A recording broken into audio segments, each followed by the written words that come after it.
naked girl right in my face. High class culture all over the place. My watch stopped ticking, shoes came unlaced when I watched her tripping down a staircase. Naked girl falling down the stairs.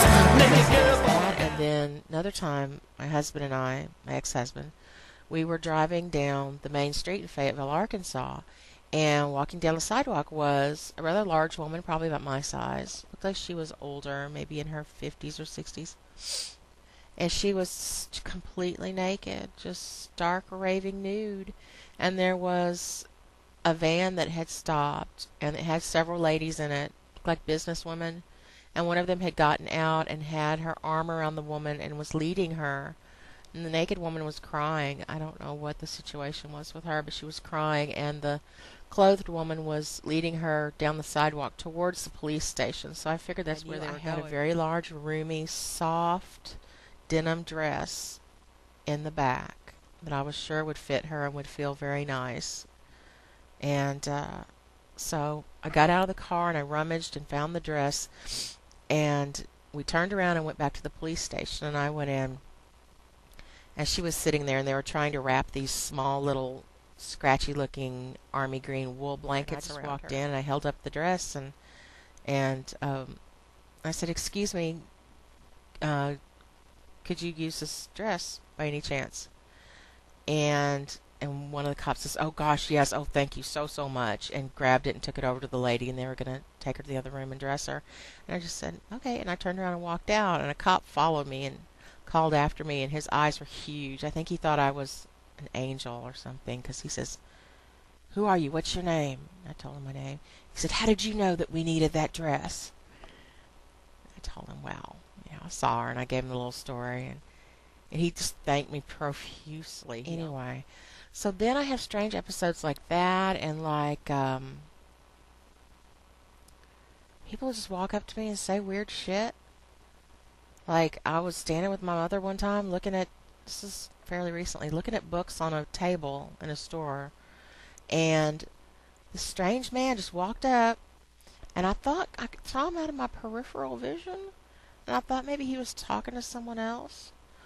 I heard him say something, and then I could tell he was just staring at me, so I turned around. There wasn't anybody else there, and I said, "I'm sorry, are you talking to me? Excuse me?"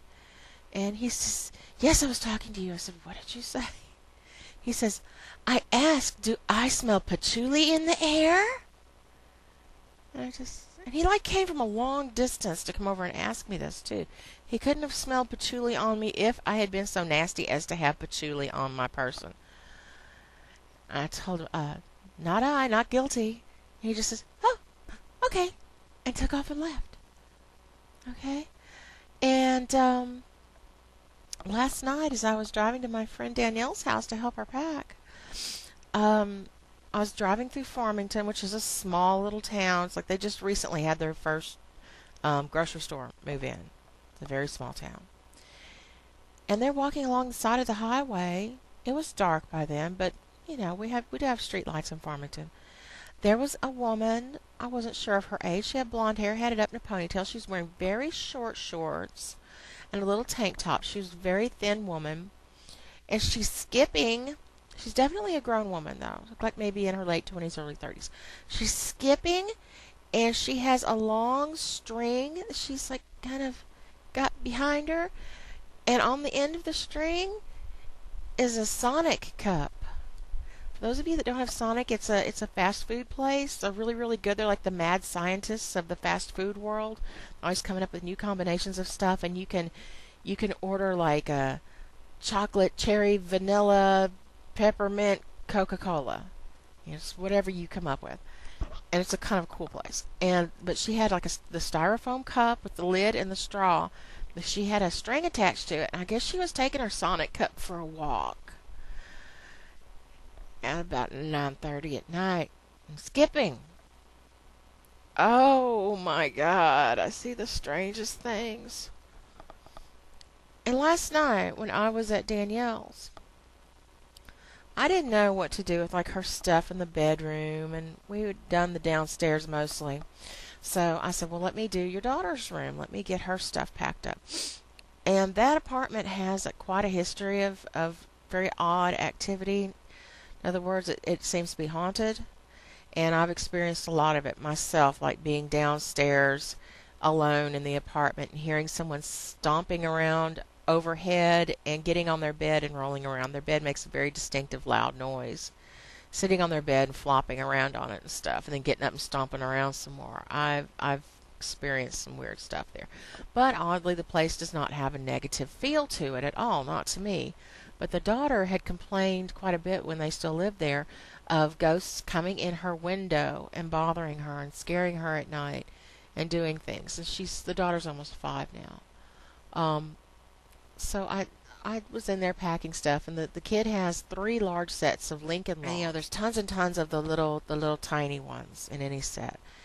And I was sitting there cross-legged on the floor and taking them out of a box. There was a little box there that had Lincoln Logs and dolly parts and combs. As I reached into the box for one, out of thin air above me fell one of those small ones. I mean, it just came straight down and landed in my lap.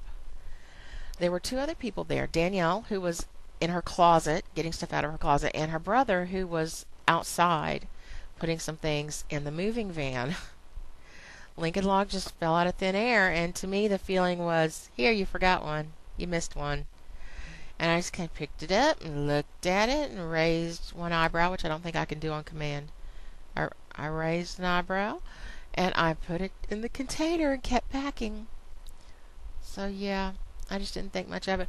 Oh, and for some reason, as you saw if you watched yesterday's vlog entry, I chose to put on mascara and eyeliner, liquid eyeliner, and lipstick. I don't know why. To go and move. I don't know why, but I just felt vain, I suppose. And I sleep in this.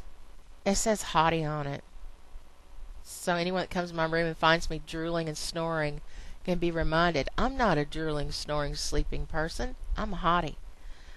But because I always wear waterproof mascara and eyeliner, and I very rarely take it off before I go to bed, I end up with some kind of Tammy Faye syndrome going on the back of my hottie mask. Isn't that gross and hilarious? I think it is. Anyway, I thought I had more to talk about as far as the weird things. There's endless amounts of weird things that have happened to me. Oh my God. But I could babble all night because I enjoy listening to myself talk, quite frankly. At least I'm honest. But I have other stuff I need to do, and I'm going to have to edit the hell out of this to get it down to a measly 10 minutes. And I already filmed another one, which I'm going to edit and fix up and probably put up tomorrow, of me French kissing my cat, sort of. Kinda. So tune in tomorrow for that.